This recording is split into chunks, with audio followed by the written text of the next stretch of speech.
Hopefully you've seen one of my recent videos where my friend Chris from RetroTech Chris sent up a color printer ribbon from a Panasonic printer. Long story short, watch the video. But the rollers degraded, couldn't get it to work. The O-ring trick didn't work. He sent it up for me to do some re-inking experiments on it.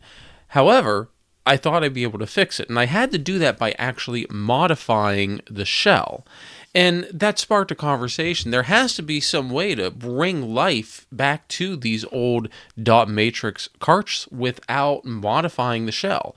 And the O-ring trick works great for ImageWriter 2 carts, but they didn't work for this Panasonic. So let's step back a little bit and kind of explain what's going on. You see, all of these dot matrix printer carts have a ribbon in it. The ribbon goes the entire length of the cart, and it gets rolled around, and it's pulled by two rollers over here. Those rollers grip the ribbon, and they pull it through. Originally, those rollers were just rubber. Well, 30 years, they've deteriorated. They will crack, they will fall apart, and they'll jam up the ribbon. You might not notice it right away because even with bad rollers, it'll print a little bit. The rollers might start to go, they'll eventually fall apart. And when they do that, the ribbon doesn't advance and the print head keeps hitting the same spot over and over and over again. You'll still get a little bit of ink transfer, but what will happen is you'll actually damage that ribbon. So that opened up this conversation. Is there something we can do to have a better solution for these rollers that isn't O-rings?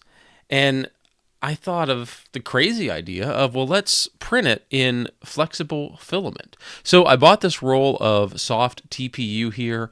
I'll have a link in the description, but in all honesty, it was just the first one that I found on Amazon, and I've been pretty happy with it so far.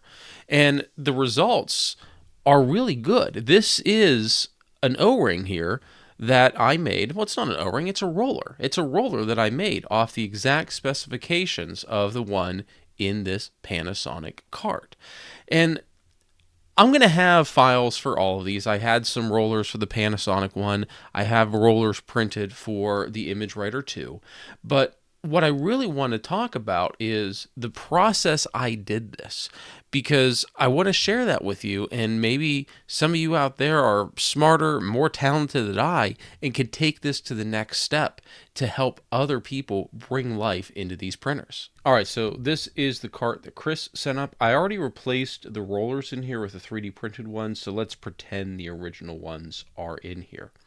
Now, every dot matrix cart that I've ever came across opens up the same way. There may be outliers out there, but basically you have a bottom part and a top part. And the top part is just held in by friction. You need to get a knife or a spudger, pry the top part off, and you want to be careful because there are little pegs that stick out, and that's actually what holds it by friction into the bottom of the case. You could break those off, and chances are you will. I broke some off. Hopefully Chris doesn't notice. It's part of it, so that's fine. Now, when you get to this, like we've shown before, we have the pinch rollers here that pulls the ribbon. It goes into this holding area and comes up around. Kind of like an 8-track. It's an endless loop. It's just not in a circle down here. It's all bunched up like this. Now, the rollers have to be pressed together. There has to be tension there. So you might see a spring down here, like on the ImageWriter 2, or on this Panasonic, they have like a leaf spring down here that pushes up. Doesn't matter if it's a roundy round spring or a leaf spring, there's something here that's pushing tension on these two rollers. Well, we need to get the rollers out. What I have found, and what works for me, is I hold the roller with the tension, the one with the spring, I hold it down, and then I pull the other roller out. Now, when you release, you're going to get a little bunch up of ribbon down there. That's fine. You'll work it out when you put it back in. This Panasonic top roller is held on with this little sprocket guy here. It just touches it. It's not actually connected.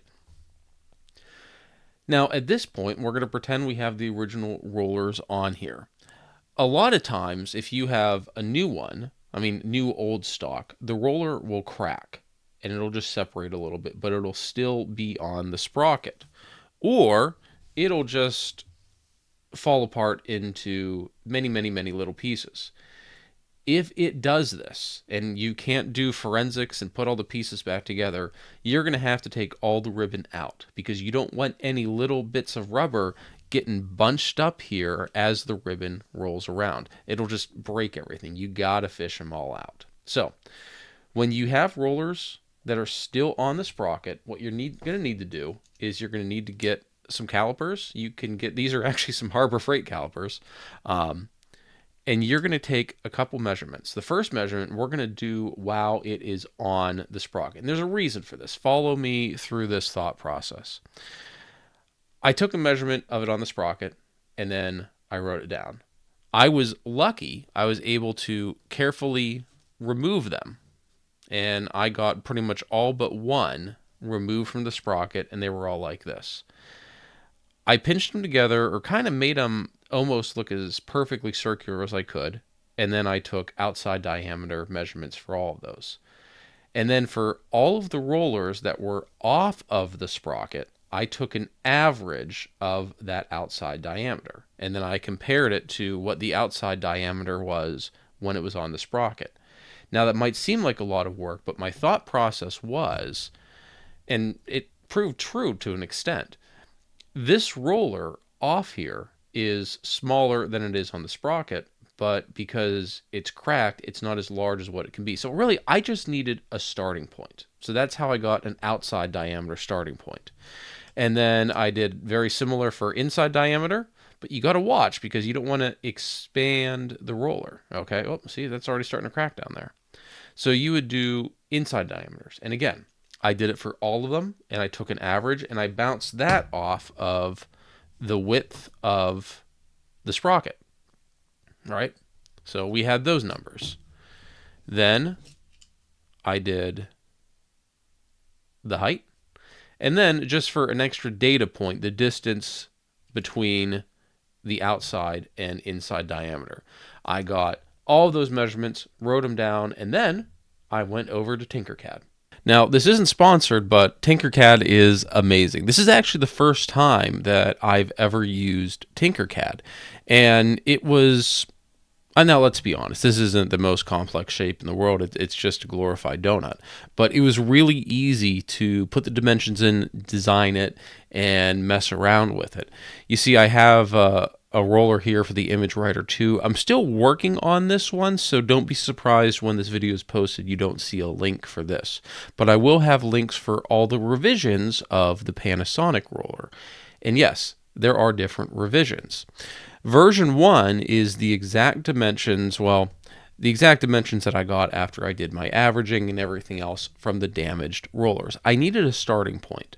So then I printed it, installed it, and I learned that it was too tall and the outside diameter wasn't big enough. So a couple revisions later, I got to revision 4. It's a little shorter than the original, it's a little wider, and it works. And I really thought that this was just going to be for the spring side. So we'd use version 3 for the non-spring, the upper rollers, and version 4 for the bottom, the spring rollers.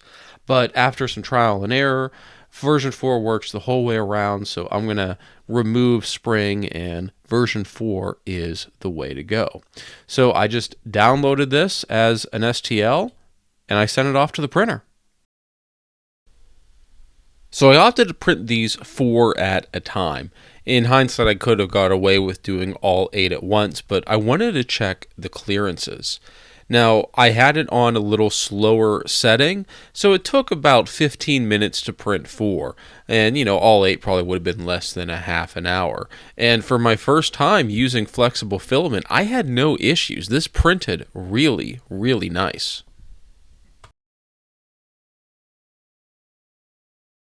All right, so we have all of our new rollers printed, and they're all flexible and soft, and we need to get them on to the sprocket.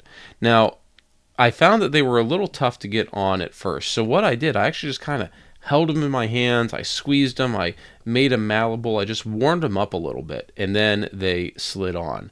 You could probably just use any heat source, maybe those little hot pockets, not the edible hot pockets, but the things you put in your pocket to get hot, to kind of heat this up a little bit. Or you know what, just leave it on your print bed a little bit longer, and then it'll get malleable.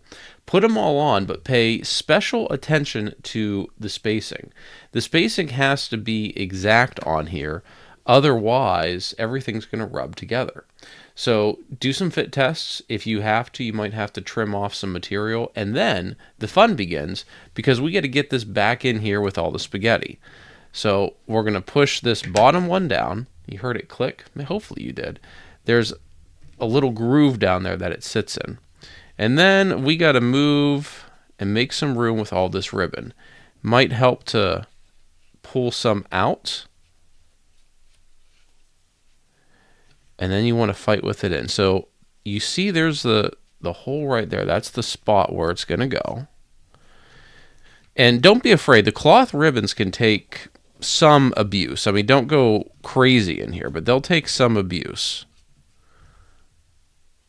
Probably not the best viewing angle, but this is not exactly the easiest thing to do.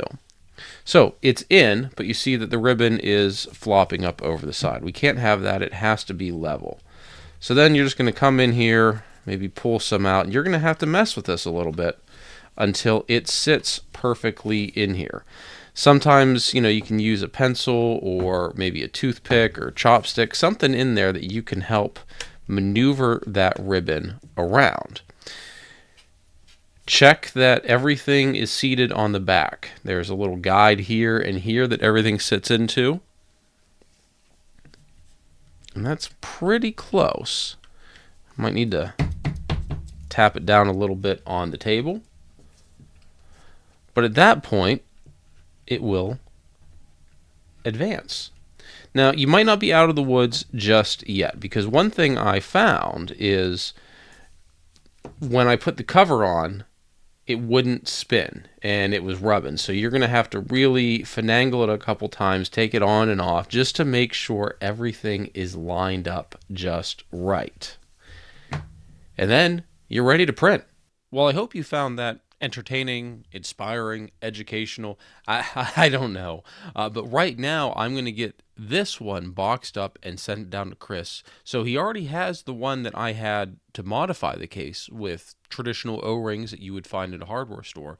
But now he's going to get this one with my printed rollers. And I'm sending some extra rollers down in case he has any carts. So we're going to get this boxed off, send it off to Chris, and I asked him to give us a report of how these perform.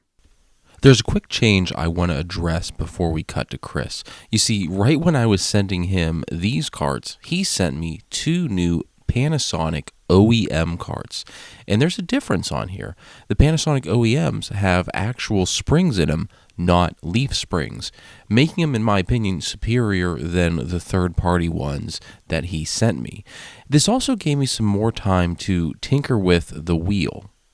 You see, this is version 6 of this wheel, and I basically found a pre-existing model tire from Tinkercad, and I made it to the dimensions that we needed, and you see that tread on there gives a lot more grip.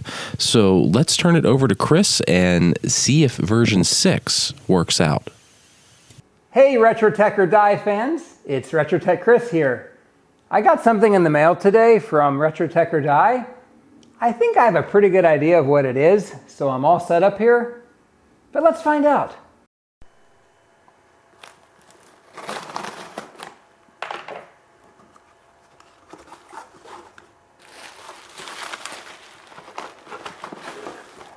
Oh yes, a Panasonic P150C ribbon for my 24-pin color printer.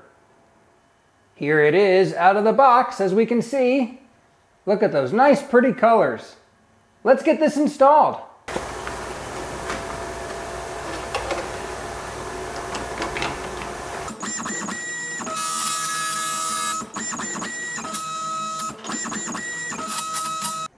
Mike, I can't thank you enough for your amazing work here. It's so exciting to be printing again, and I'm just thrilled to death I can make these nice color printouts.